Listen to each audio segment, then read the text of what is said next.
Hello, how are you all doing? I hope you all had a wonderful, wonderful week.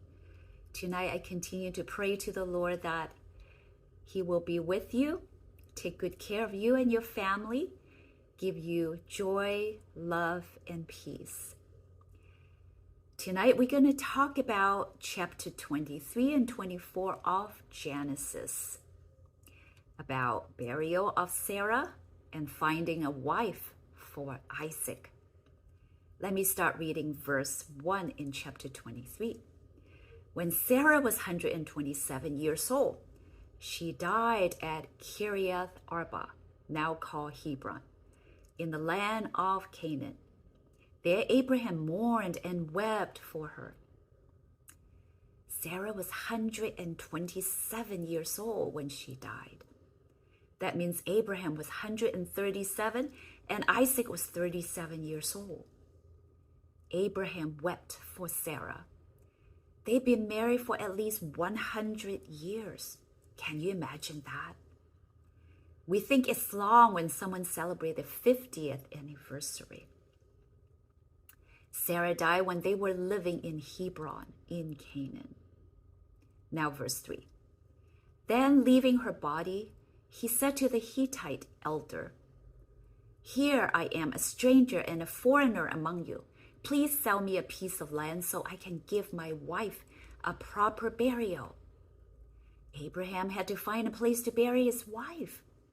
During those ancient times, loved ones were buried in a rock-cut cave tomb so that it would be big enough to accommodate other burials, the burials of close family members for generations. Bodies would be laid out on rock shelves first, until nothing remained except the bones. And then the bones would either be cleared to the back of the tomb to join the bones of the ancestors, or relocated into a container of some sort to make room for another body. And that's why in the Old Testament, when a loved one dies, the term gathered to his people is used, meaning that bones will eventually gather together with his or her ancestors. Here, Abraham asked the consultant body of the Hittites to sell him a piece of land to bury Sarah. Let's read verse 5. The Hittites replied to Abraham, "Listen, my lord, you are an honored prince among us.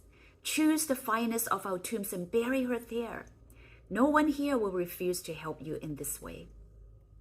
An honored prince in verse 6 is a term generally translated as Prince of God or Mighty Prince.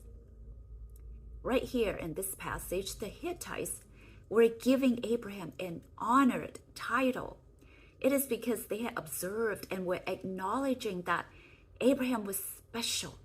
He was endowed with mighty strength, wisdom, and wealth from his God. In respect, the Hittites offer him any of their graves or caves to inter Sarah. Let's read verse 7. Then Abraham bowed low before the Hittites and said, "Since you're willing to help me in this way, be so kind as to ask Ephron, son of Sohar, to let me buy his cave at Machpelah, down at the end of his field.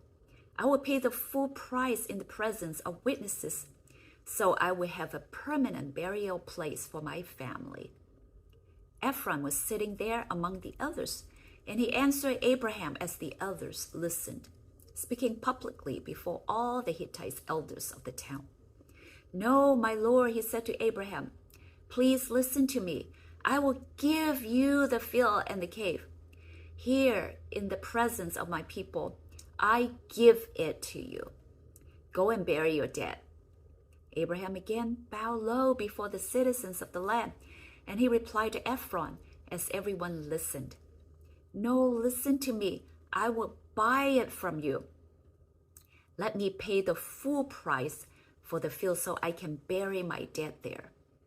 Ephron answered Abraham, "My lord, please listen to me. The land is worth 400 pieces of silver. But what is that between friends? Go ahead and bury your dead." So Abraham agreed to Ephron's price and paid the amount he had suggested, 400 pieces of silver, weighed according to the market standard. The Hittite elders witnessed the transaction. In this passage, there is a council meeting in discussion about selling a piece of land to a foreigner. Seems like there are 3 stages in these negotiations. First, Abraham asked the Hittite to sell him some land for a burial plot. And they immediately offer him to take any of their graves to inter Sarah.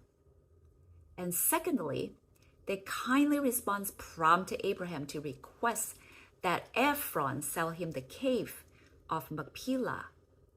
Ephron then offered to give Abraham the cave and the field. But a gift would not secure ownership as firmly as purchased. So finally, Abraham insisted on buying the field and the land. And he persuaded Ephron to name his price. Ephron told Abraham to take the land since they were friends, but he hinted that the land was worth 400 pieces of silver. So Abraham paid the price without any question. Now verse 17. So Abraham brought the plot of land belonging to Ephron at Machpelah, near Mamre. This included the field itself, the cave that was in it, and all the surrounding trees. It was transferred to Abraham as his permanent possession in the presence of the Hittite elders at the city gate. Then Abraham buried his wife Sarah there in Canaan, in the cave of Machpelah, near Mamre, also called Hebron.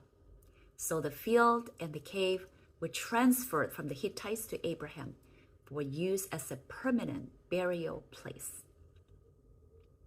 Abraham fairly and squarely came into legal possession of a parcel of land in Canaan. The land with its cave was unquestionably his, and he buried Sarah in it. Remember, a few chapters back, Abraham would not accept a gift from the king of Sodom, lest it be said that the king had made Abraham wealthy. Similarly here, Abraham refused to accept a parcel of land as a gift. God, not a human being, was the source of Abraham's hope of blessing. He would not seek to become wealthy or to be own land apart from the promises of God. Abraham's purchase of land embodied his hope in God's promise that one day all the land would belong to him and his descendants. The cave of the field of Machpelah became the burial spot for Sarah, Abraham, Isaac, Rebekah, Leah, and Jacob. Rachel is a notable exception, having been buried on the outskirts of Bethlehem. Today, the Mosque of the Patriarchs covers the site of Machpelah. Now let's go to chapter 24 about Isaac's marriage.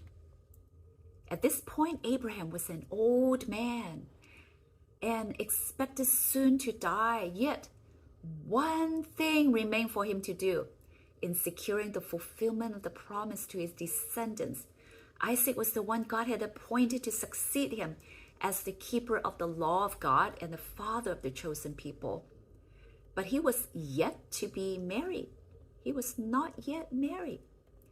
The people who lived in Canaan were idol worshippers, and God forbid marriages between his people and idol worshippers.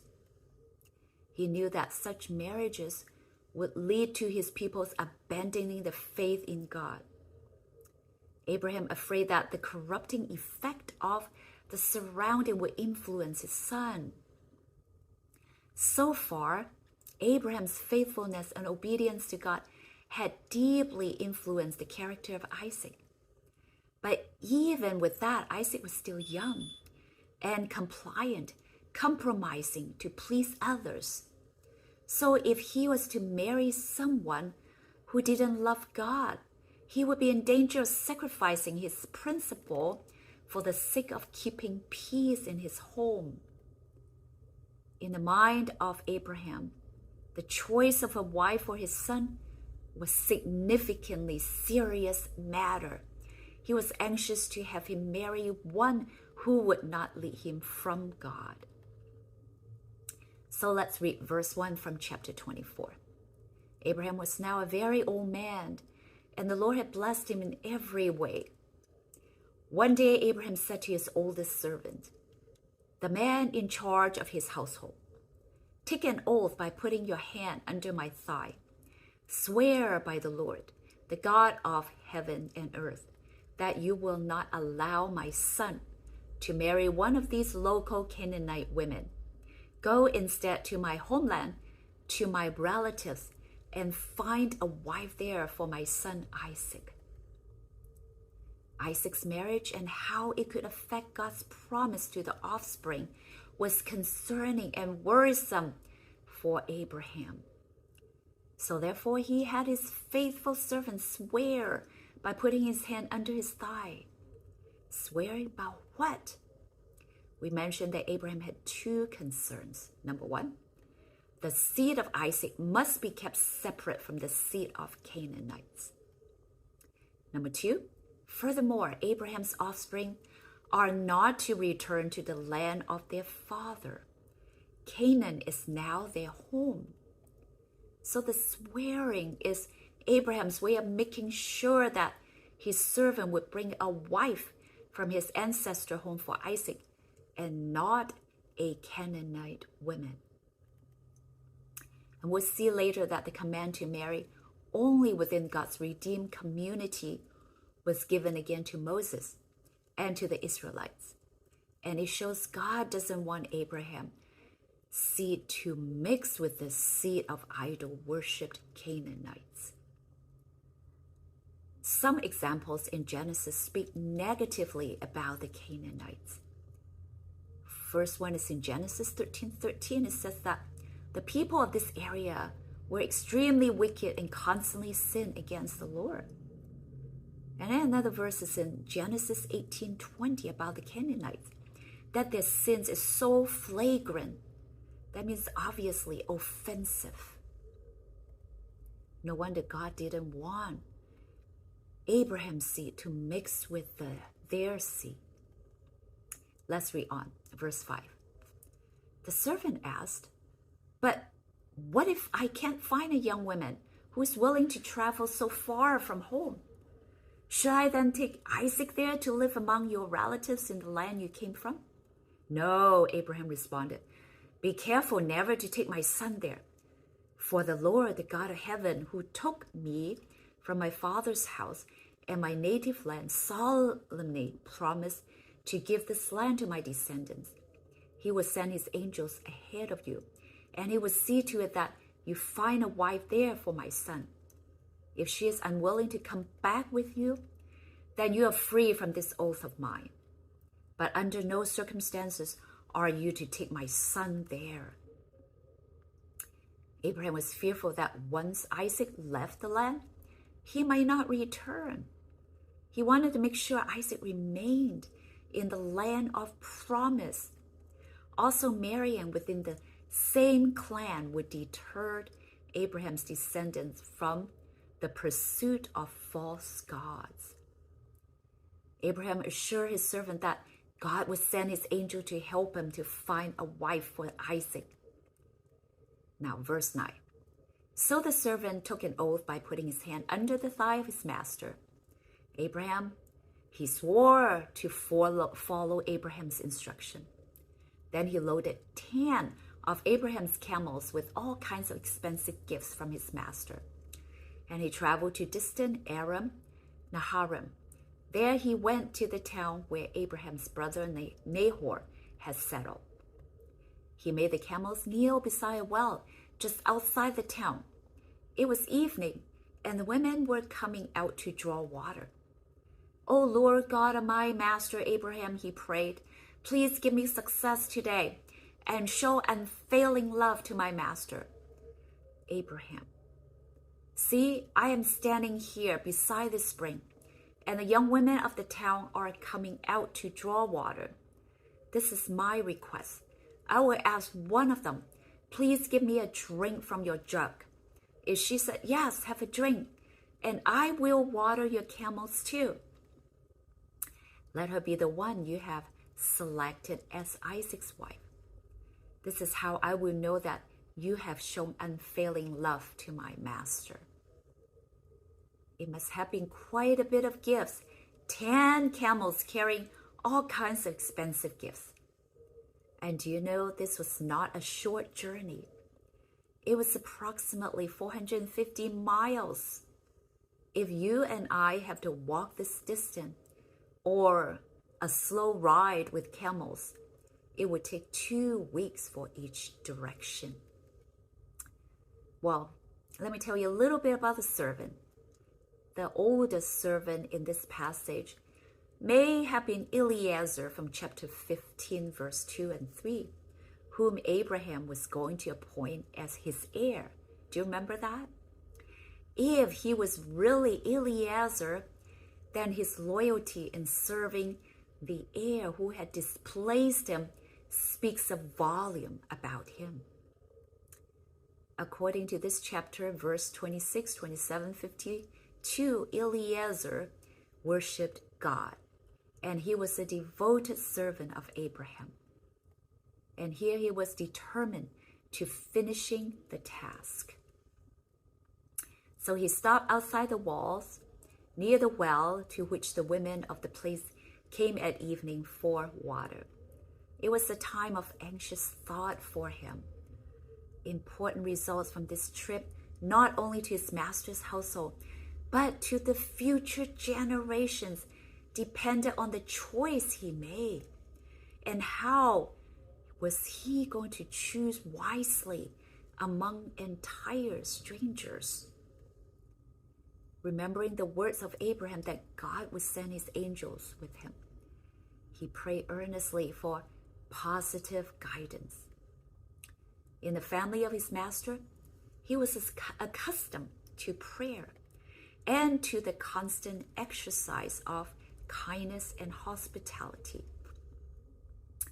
And now he asked God to show him the right women, the women with an act of courtesy. Abraham's servant did not ask for some miraculous sign like fire falling from the sky. What he asked for was to see some indication of the person who would make a good wife for Isaac by having the same hospitality as Abraham has. And God answered his prayer, and Rebekah showed up and gave him the camel water and gave him water. Let's read verse 15. Before he had finished praying, he saw a young woman named Rebekah coming out with her water jug on her shoulder. She was the daughter of Bethuel, who was the son of Abraham's brother Nahor and his wife Milcah. A young woman showed up. It was Rebekah, the granddaughter of Abraham's brother Nahor. In another word, she was the grandniece of Abraham. Verse 16. Rebekah was very beautiful and old enough to be married, but she was still a virgin. She went down to the spring, filled her jug, and came up again. Running over to her, the servant said, "Please give me a little drink of water from your jug." "Yes, my lord," she answered. "Have a drink." And she quickly lowered her jug from her shoulder and gave him a drink. When she had given him a drink, she said, "I'll draw water for your camels too, until they have had enough to drink." So she quickly emptied her jug into the watering trough and ran back to the well to draw water for all the camels.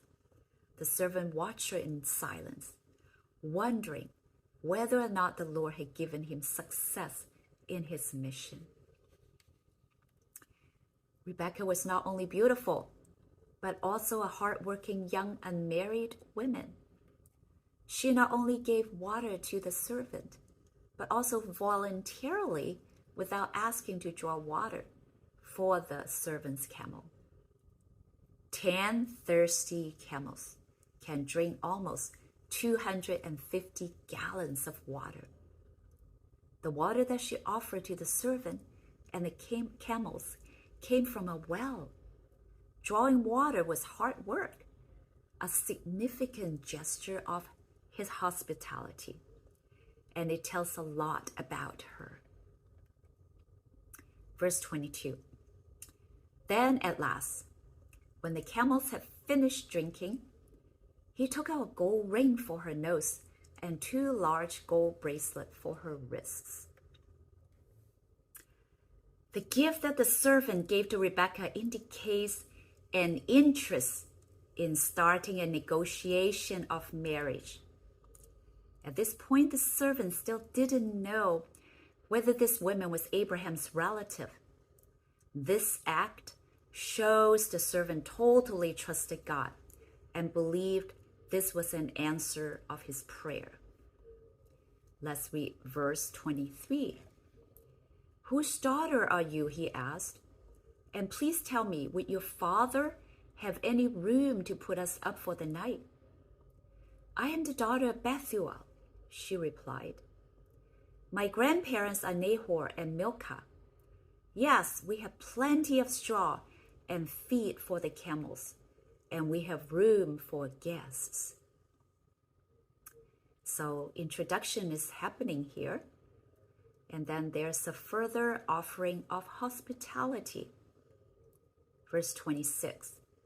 The man bowed low and worshiped the Lord. Praise the Lord, the God of my master Abraham, he said. The Lord has shown unfailing love and faithfulness to my master, for he has led me straight to my master's relative. The young woman ran home to tell her family everything that had happened. Now Rebekah had a brother named Laban, who ran out to meet the man at the spring. He had seen the nose ring and the bracelet on his sister's wrist, and had heard Rebekah tell what the man had said. So he rushed out to the spring, where the man was still standing beside his camel. Laban said to him, Come, stay with us. You are blessed by the Lord. Why are you standing here outside the town when I have a room all ready for you and a place prepared for the camels? Laban, the head of the household, saw the gift and rushed out to greet and extend hospitality to Abraham's servant. He probably knew that this guest was arranging a marriage for Rebekah, whom Laban was responsible for. Verse 32. So the man, which is servant, went home with Laban, and Laban unloaded the camels, gave him straw for their bedding, fed them, and provided water for the man and the camel drivers to wash their feet. Then food was served. But Abraham's servant said, I don't want to eat until I have told you why I have come. All right, Laban said, tell us. Then the faithful servant introduced himself and told Laban briefly of what had become of his granduncle Abraham after he left Haran. And then he explained the purpose of his visitation and how he found Rebekah. So you can read for yourself from verse 34 all the way to verse 49. So this is the story of Abraham, which we already told in the previous chapter, and how the servant came about to this town and met Rebekah. So all this we already told. So you could read it for yourself. So I'm going to continue verse 50. Then Laban and Bethuel replied, the Lord has obviously brought you here, so there's nothing we can say. Here's Rebekah. Take her and go. Yes, let her be the wife of your master's son, as the Lord has directed. When Abraham's servant heard the answer, he bowed down to the ground and worshipped the Lord. Then he brought out silver and gold jewelry and clothing and presented them to Rebekah. He also gave expensive presents to her brother and mother. Then they ate their meal, and the servant and the man with him stayed there overnight. How Rebekah and Isaac met was not typical. The circumstances leading up to their marriage were divinely orchestrated. But the marriage arrangement made between the parents was customary. Abraham's servant was his representative. There are two parts of financial exchange between the families of the bride and the bridegroom. What the servant did in this passage is part one. He was offering the down payment, silver and gold jewelry and clothing, to ensure Laban that he is serious about the marriage proposal. Part two, the marriage arrangement, would be the bride's dowry. That is, if the bride's family accepts the proposal, then there will be dowry involved. In this passage, there's no mention of Rebekah's dowry, except her nurse and servant girls that went back with her to Isaac's home. 54. But early the next morning, Abraham's servant said, "Send me back to my master." "But we want Rebekah to stay with us at least 10 days, her brother and mother said. "Then she can go." But he said, "Don't delay me. The Lord has made my mission successful. Now send me back so I can return to my master." Well, they said, "We'll call Rebekah and ask her what she thinks." So they called Rebekah. "Are you willing to go with this man?" they asked her. And she replied, "Yes, I will go." So they said goodbye to Rebekah and sent her away with Abraham's servant and his men. The women who had been Rebekah's childhood nurse went along with her. Why was Abraham's servant in such a hurry? Well, some say the servant was afraid to hold back the will of God, which was clearly evident in these events. Or perhaps he refused to rest until his oath was fulfilled. And there are other scholars says the servant wanted to hurry back to see if Abraham was still alive to witness the union. Remember, Abraham was 137 years old. Well, whatever the reason, the servant's early departure was not their usual custom. So was it customary to ask a woman's opinion before making a marriage deal? While cultural custom varied at that time, it was probably unwise for families to force a marriage that a potential bride strongly opposed to. But the gist of the question for Rebekah was whether she would go at once with a servant or wait 10 days. She immediately responded, "I will go." Verse 60. They gave her the blessing as she parted. "Our sister, may you become the mother of many millions. May your descendants be strong and conquer the cities of their enemies." Then Rebekah and servant girls mounted the camels and followed the men.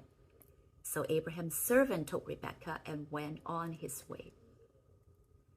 What did this blessing do for Rebekah? It confirmed God's leading in the whole matter. The blessing is so similar to the one that God gave Abraham in chapter 22, verse 17. Let me read it to you. God told Abraham, "I will certainly bless you. I will multiply your descendants beyond numbers, like the stars in the sky and the sand on the seashore. Your descendants will conquer the cities of their enemies." Can you see the similarity? A lot of it. Well, it shows how carefully and intentionally God had brought the two of them together, Rebekah and Isaac. Actually, Rebekah and the servant first. Verse 62. Meanwhile, Isaac, whose home was in the Negev, had returned from Beer-lahai-roi. One evening as he was walking and mediating in the fields, he looked up and saw the camels coming. When Rebekah looked up and saw Isaac, she quickly dismounted from her camel. "Who is that man walking through the field to meet us?" she asked the servant. And he replied, "It is my master." So Rebekah covered her face with her veil. Then the servant told Isaac everything he had done. And Isaac brought Rebekah into his mother Sarah's tent, and she became his wife. He loved her deeply, and she was a special comfort to him after the death of his mother. In texts from the ancient Near East, veil are most often mentioned in connection with marriage, like we have today. The chapter closed with the marriage of Isaac and Rebekah. She veiled herself, as was the custom of the bride before a wedding. She became a special comfort to Isaac after the death of his mother. Abraham's request and the servant's oath have been fulfilled. What does this narrative tell us about God's character? In the events of the death of Sarah and the marriage of Isaac, there were things that needed to be taken care of. Although God promised blessing, but Abraham still needed God to be involved in every step of the way. The account of the God-Abraham relationship found here in these few chapters foreshadow in many ways the God and his people relationship, and the trials and triumph of Abraham's faith model the life of faith of God's people throughout the ages. Number 2 question, what does this narrative tell us about humanity? The narratives in Genesis from Cain until Abraham has shown us that the result of the intermarriage of those who fear God and those who fear him not only Cain but also Lot and Ishmael. The lack of faith on the part of Abraham and Sarah resulted in the birth of Ishmael, the mingling of the righteous seed and the ungodly. And we see the mixed influence of faithful Abraham and idolatrous Hagar's on their son Ishmael. Because of disharmony in the home, Ishmael and Hagar were eventually banished from Abraham's home. And due to Ishmael's embitterment, he was driven to choose the wild, marauding life of the desert chief. The Bible said, his hand against every man, and every man's hand against him. And the conflict didn't end at the separation of the brothers, Ishmael and Isaac. Until today, there are still conflicts between their descendants. It is no wonder that God told us, "Be ye not unequally yoked together with unbelievers." Third question, does this narrative teach us how we shall live? These narratives have given us examples of right and wrong according to God's principles. God wants us to live by the principle that he has laid down in the Bible. He is concerned about how we live as much as what we do. The accounts of purchasing burial ground for Sarah and finding a wife for Isaac have shown us that God, besides giving us his word, he also works through godly advice and godly service of others to help us to discern his will. Happy Sabbath.